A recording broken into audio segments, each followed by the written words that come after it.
How far does China have to go? How much more repression?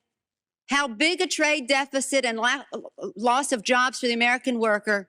And how much more dangerous proliferation has to exist before members of this House of Representatives will say, I will not endorse the status quo? So a 30-year-old video of Nancy Pelosi has surfaced, showing her giving a passionate speech eviscerating free trade with China, saying how we need to tariff them because they're taking advantage of us. It literally sounds like she's endorsing what Donald Trump is doing right now. She basically makes the case for why his plan is so good, better than he can. As always, like the video and subscribe to the channel. We actually just hit 200,000 subscribers, so thank you to everybody for your constant support. But I won't waste your time. Let's get right into Nancy Pelosi cooking, which is something I thought I would never say.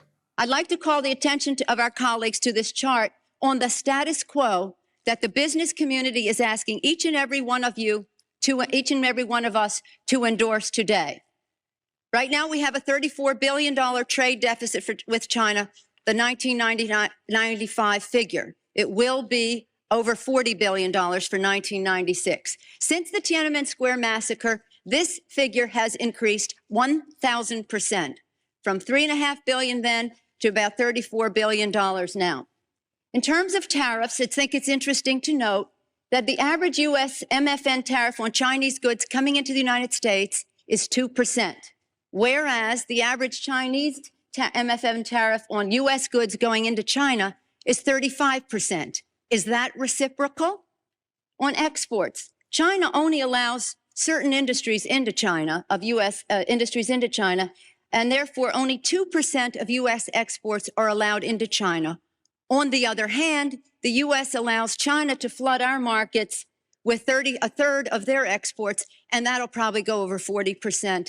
And it's limitless because we have not placed any restriction. I mean, what did we just watch? What's most fascinating to me, though, is how this was the Democrat position. But now, just like almost everything else, their party has adopted the complete opposite philosophy. Now they're the free trade unapologists. I know we make fun of the left a lot because they're insane, and we struggle to understand how they've descended into such madness. But when I see clips like this, it just makes me wish that the other side was equally as committed to saving America and making it great. Just imagine if most of the Democrat Congress was on board with cleaning up government corruption, with America First policies that benefited our citizens. Like, I would love that world way more than the current world where I get to dunk on liberals for being insane. So what she showed on that graph was basically the situation the United States got itself into after World War II. A whole bunch of trade deals like that. You take in none of our stuff, we'll take in all of your stuff. And out of the small amount of stuff that you do let us sell in your country, you'll tariff it to the sky so it doesn't sell anyway. And out of the massive amount of stuff we buy from your country,